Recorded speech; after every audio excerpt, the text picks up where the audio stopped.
And National Party leader Judith Collins joins me. Good morning to you. Good morning, Chris. You're wanting this COVID-19 response, committee back in place. What's the difference between that and, say, a couple of days ago we had the select committee? Isn't it just the same? No, they're not. So number one, the select committees that have been running this week are all controlled by Labor. So they have a Labor chair who decides who can get questions, and even this week was we're actually stopping in the Health Select Committee some questions being asked about the Delta variant.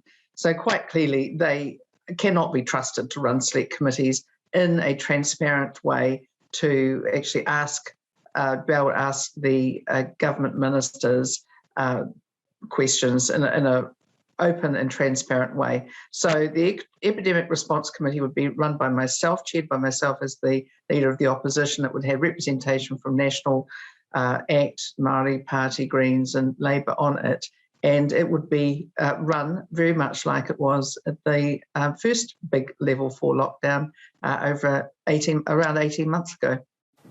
You see, I watched part of the Health Select Committee meeting the other day on YouTube, as you do at midnight, and to me, nothing really came of it, though. There were no powerful questions. There was no insight. There was nothing I felt like I was missing, though. So what's the difference? What am I going to learn that's going to be different if I sit through the COVID-19 response committee, if you like? Well, the response committee will be only focused on the things that actually matter to people, such as what do we need to know more about what's happened here, but also asking about, why was there not enough PPE, personal protective equipment out, like gloves and masks and things in some of the areas that needed to be? Why did we not have the vaccine in the country early enough? Why wasn't a decision made to roll it out to the pharmacists and GPs, which we'd been saying for months? Why didn't they do the saliva testing that their own report from Heather Simpson and Brian Roach had suggested in August last year? Why have they made everything so hard, and why suddenly are we in a panic? And the panic is all about trying to get people vaccinated now and tested. We should have been doing this months and months ago.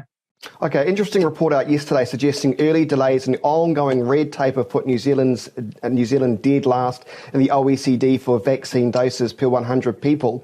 But couldn't you easily argue that was probably because we were one of the last countries in the world to get the Delta variant? So have we been too complacent, or have we just decided that, well, we were okay and unfortunately the shock came with Delta? Yes, and we're one of the last countries in the world to actually order the vaccine. So it is a total, basically asleep at the wheel, I'd say. And to think that, all of the drugs that we use in this country, they get through the public service.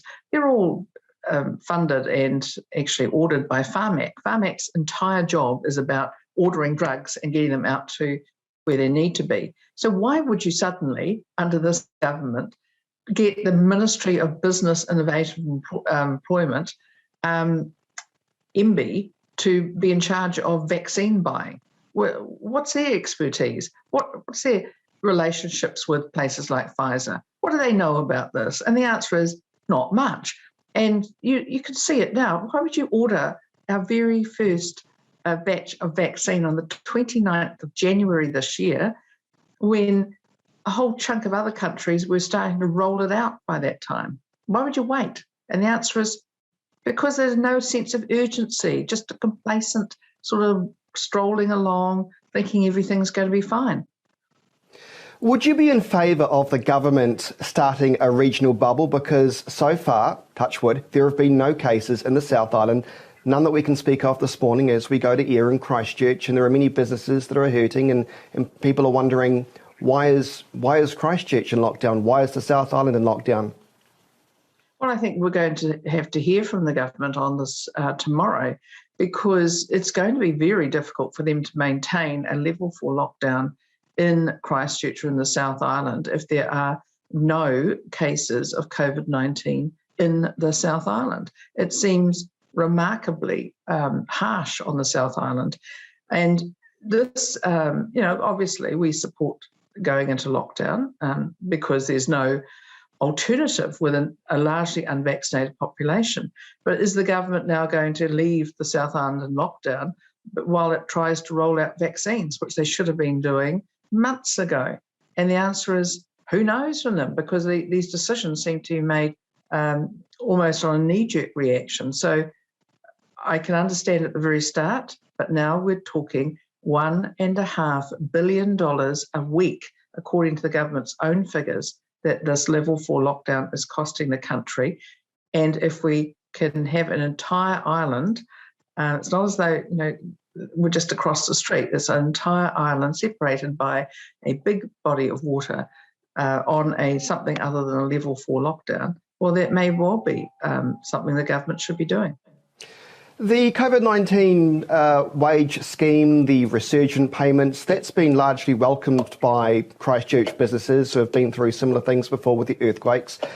In your view, is that enough? Well, I think that's all that we can do, really. There's very little that the government can do because they've spent so much money out of their COVID fund.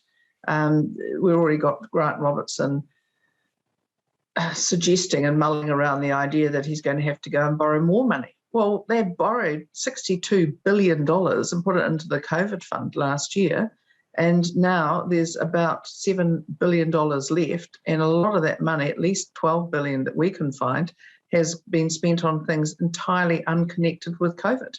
So he's raided the fund. He's raided the piggy bank, the slush fund, and what he's done now is he's saying, oh, now we need to do more. So the problem is going to be, Chris, is how long can this continue? But I think you have to help out businesses and everyone else at the moment. It's ridiculous not to. Can you give me some examples of things you believe the COVID-19 fund has been spent on that have been irrelevant to COVID-19?